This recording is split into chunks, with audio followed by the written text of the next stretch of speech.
Again, just to refresh your recollection, the arrest date here on the left-hand side of this document, this is the inmate booking sheet and probable cause statement from Utah County Sheriff's Office. The arrest date was 9/11/2025 at 10 p.m. The arresting officer was Brian Davis. We now know Brian Davis is an officer with the State Bureau of Investigation. He would have come down from Orem, Utah, or from Salt Lake City or Provo. That's about a 3.5-hour drive, which means in order to get there at 10 p.m. to take Tyler Robinson into custody, to arrest him, Brian Davis would have had to start for Washington County 3.5 hours earlier. Baron Coleman just shook the whole internet with a wild new twist in the Charlie Kirk investigation. He tweeted, "I have confirmed Tyler was in custody at the Washington County Sheriff's Office at 6:50 p.m. on September 11th, 2025. You may post your apologies below. I'm eager to hear about how it's normal for people to post confessions to Discord after they are in custody." So let's make this timeline crystal clear.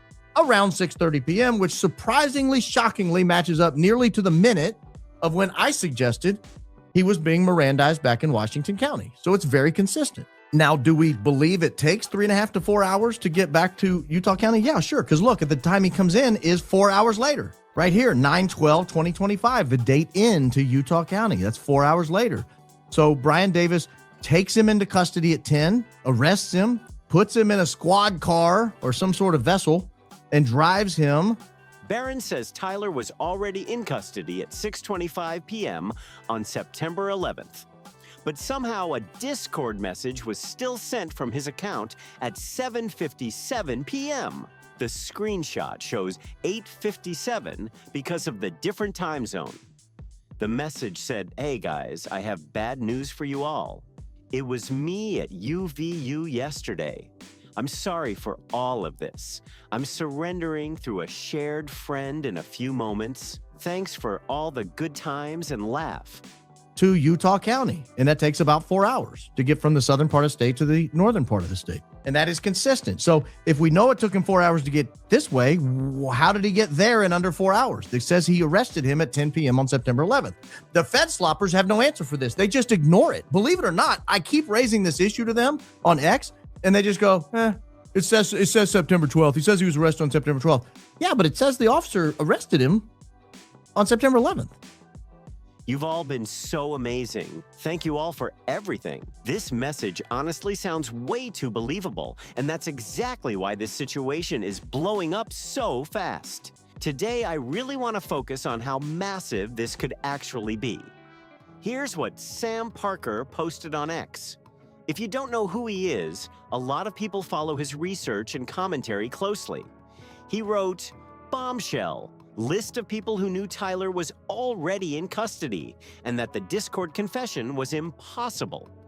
At a minimum, in my opinion, all of these officials know and likely have known since this press conference started at 7:51 p.m. on September 11th, 2025. And then I'm to believe while he's declining to answer any questions, an hour and a half later, he picks up a phone, gets on Discord and says, "Oh, I did it, guys. I did it. It was me, all by myself. I had no help. There was no overseas allies. There was no military involvement. It was just me. And I did it for my tranny friend. That's it. End of case." That's the FedSlop version. So because it wasn't until we got this separate document right here that we were then able to confirm where Bait Stamp 3996 came from. This was an earlier version of the exact same document that was represented right here. You know the press conference we've all been watching closely? He continued that Tyler Robinson was already in custody at the Washington County Sheriff's Office, yet they pretended then and continue to pretend until now that they didn't have a suspect in custody. They also allowed the alleged Discord confession to stay up without publicly challenging it, even though it was supposedly posted after Tyler was already in custody. Again, all of this is alleged, so keep that in mind. Then Sam Parker went even further and started naming officials he believes may have already known Tyler was in custody at 6:25 p.m. At 10 p.m. And this is an officer from Salt Lake City or Orem or Provo, which is 3.5, 4 hours away. If he was arrested on September 11th, if he was Mirandized at 6:25 p.m. on September 11th, that means he was Mirandized an hour and a half before he confessed on Discord. He tells the sheriff, I don't want to answer any questions. I would like to speak to a lawyer before I talk further. According to his post, the list included FBI Director Kash Patel, FBI Deputy Director Dan Bongino, whose wife works for TPUSA, which has people online wondering if others connected to TPUSA may have known too. He also named FBI agent Robert Bowles, who was appointed head of the Salt Lake City FBI field office by Kash Patel just weeks earlier in August 2025. Then there's Utah Governor Spencer Cox, Lieutenant Governor Deidre Henderson, Utah County Sheriff Mike Smith, and Utah Department of Public Safety agent Brian Davis, who was reportedly sent to Washington County to take Tyler into custody. And apparently, there's another timeline issue connected to that part, too. The list kept going. Washington County Sheriff Nate Brooksby. And if this document right here is from Washington County Sheriff's Office on 9/11, then this document right here is from Washington County Sheriff's Office on 9/11. That is a fact. That's the only way to read this that I can think of. I cannot come to another conclusion of how this would be any other way. So this 3996R1 right here, see that right there? And then you come back up to this 3996R1 up here. These are both from 9/11.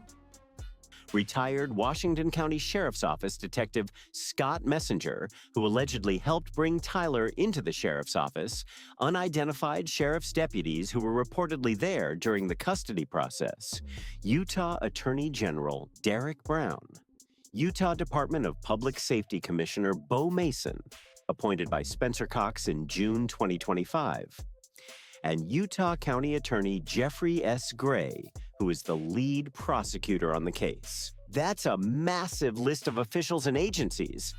A lot of titles, a lot of people, and according to the Post, a lot of people who allegedly knew something much earlier than the public was told. The tweet continued, "In my opinion, that's over a dozen officials who up to this point in time have never mentioned or acknowledged that they actually had Tyler." 3996R1 right up here. And this is 3996R1 right here. There's a footnote on this, again, from 9/11, but there's a footnote on this, and it says why they're going to introduce it. This video will be edited to include only the period from 6:50 to 7:15 to show defendant's clothing. Why is that important? Because this, if you remember the probable cause statement, 3.5 hours before the official 33-hour arrest time announced the morning of September 12th, and over 1.5 hours before the posting of the alleged Discord confession. Then came the line that really got people talking online. Now you know why they lost all the surveillance video from that night at the Washington County Sheriff's Office. I really want to hear from people who still believe the official version of events was completely clean and straightforward. And seriously, I appreciate everybody commenting and supporting the channel, but this topic especially has people split right down the middle. If you still think this case was solved perfectly in 33 hours with no major issues, I want to hear your side too. Challenge the points being raised here. Now, let me play a clip from Byron's podcast from last night. He starts by laying out the timeline and the details he says he uncovered before getting into the huge reveal everyone's been talking about. the probable cause statement, or the statement in support of the facts, the affidavit, said that his clothing he was wearing when he turned himself in was consistent with clothing that he was seen wearing in Orem, Utah. I don't know. I think it was the maroon shirt, maybe the sneakers he was wearing, the type of pants or shorts he was wearing. I don't remember exactly what it was. But what they're saying is we're going to introduce this to prove he was wearing the same clothing. So once again, the public was originally told Tyler was arrested on September 12th. Then the charging documents came out showing the arrest actually happened on September 11th around 10 p.m. But when people started digging deeper into the paperwork and transcripts connected to the booking and arrest process, the timeline started looking even earlier. Closer to 6:25 p.m., allegedly. A lot of viewers already knew about this because Byron had been going through those documents for weeks now. He kept stressing that the small details in the paperwork really matter, and now people are paying a lot more attention to them. I was convinced after hearing the breakdown. Of course, Byron started getting attacked online, with people trying hard to debunk his claims. But so far, they really haven't been able to shut those arguments down. This is honestly wild. I don't even know how many times Byron and Daisy had to dig through those court documents to catch this one tiny detail, but that detail could end up connecting the whole timeline in a seriously shocking way. Meaning, the video footage isn't exactly clear it's him, so we're going to have you make an inference based on the fact that he's wearing the same clothing in both of these videos. He's wearing the clothing in Orem, Utah, and he's wearing the clothing in Washington County, and they look the same. And yes, based on what they're pointing to, it looks like Tyler may have been in custody at 6:25 p.m., allegedly. That's also why I let the clip play long enough for him to remind everyone that Tyler reportedly turned himself in while wearing the same clothes seen in the earlier footage from that day. Then Paramount Tactical Gary, who's been involved in discussing the case online, tweeted exactly what many people expected him to tweet, proving once again Baron Coleman is a grifting clown peddling conspiracies that don't exist. Isn't it convenient you didn't show the below arrest report, which shows Tyler in custody on September 12th, not 11th, at 4 a.m.? This is what the motion to the exclude cameras document is referencing. The interrogation occurred at 6:25 p.m. on the 12th. You also falsely stated that Sheriff Brooksby's timeline is the only thing that supports that he was Mirandized on the 12th and not the 11th. Then the post got even more heated. Gary continued with a stream of insults aimed directly at Barron, mocking his legal background and arguing that official documents back up the timeline being presented by authorities. He pointed viewers toward an affidavit tied to an Apple search warrant, saying the timeline wasn't based only on Sheriff Nate Brooksby's statements. According to Gary, the search warrant documents also supported the claim that the interrogation happened on September 12th, not the 11th. The exchange online turned extremely aggressive, with both sides accusing each other of spreading false information and twisting details from the case documents. Gary argued that Barron was ignoring official records while pushing conspiracy-style claims to his audience. And honestly, this is where the debate really splits people apart online. One side believes the official paperwork and timelines should be trusted unless proven otherwise. The other side keeps pointing at inconsistencies between documents, timestamps, and public statements, arguing that those differences deserve way more scrutiny than they've received so far. That's why this whole situation keeps exploding across social media, because people are looking at the same records and walking away with completely different conclusions. Barron pointed out something that a lot of people feel doesn't fully add up, and that's why this debate keeps getting louder online. Gary posted the affidavit as proof, but many viewers had already seen that document before. The affidavit says, "Affidavit Probable Cause." On September 12th, 2025, 4 a.m., the defendant was arrested for the offenses, and so on.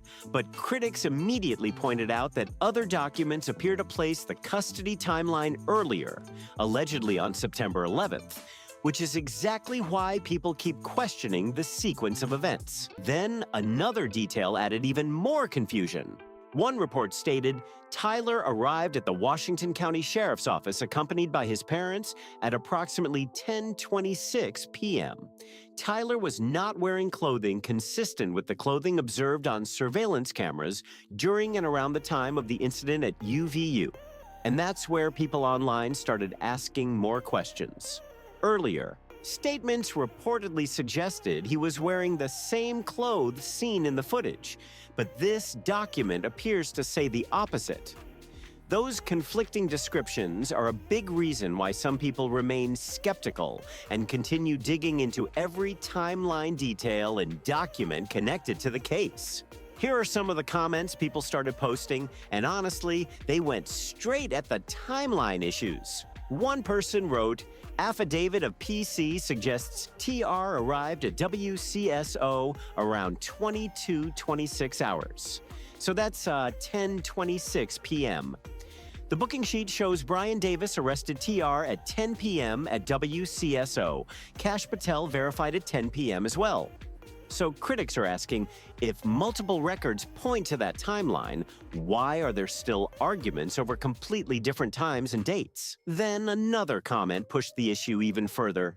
The whole point is the government is giving false information. Coleman uses a court filing made by the prosecutor that has the date, the 11th, and transcript of video at 6:26 p.m. being administered the Miranda warning to confirm being in custody. That's the detail people online keep circling back to. The exact timing tied to the Miranda warning and custody status. It says September 12th, and that's where the argument keeps going in circles online. At this point, people are analyzing every single detail because the timelines, documents, and statements still don't fully line up for a lot of viewers. A lot of creators covering the case believe authorities expected this investigation to be wrapped up quickly. The public was told the suspect was identified and arrested within 33 hours. But months later, people are still debating the evidence, the timeline, and the reported confession message. And that's another major point people keep bringing up. The idea that a detailed confession allegedly appeared online even though there are ongoing disputes about when custody actually began. The questions and theories just keep stacking up, which is why this case still dominates conversations months later. What he's arguing is that prosecutors allegedly took footage of Tyler arriving at the Washington County Sheriff's Office on the 11th, then combined it with footage from the following evening, the 12th, where Tyler was reportedly in Utah County formally requesting a lawyer. According to that theory, two separate recordings from two different police locations were edited together into one video file, then later separated again and presented as individual clips in court. That claim has become another huge source of debate online because critics are questioning why evidence footage would appear edited or reorganized instead of simply being presented as raw, continuous recordings from each location and time period separately. One person commented, "I will confirm as a 20-year trial attorney, never have videos been combined in discovery. Not once." And comments like that are exactly why this discussion keeps getting even bigger online. Now, I want to hear what you think. Do you believe Barron proved that Tyler was actually arrested on September 11th? Or do you think there's another explanation for the timeline confusion and the court documents? Drop your thoughts in the comments below. If you enjoyed the video, make sure to like, share, and subscribe, and turn on notifications so you don't miss the next update on this case. Bra sent!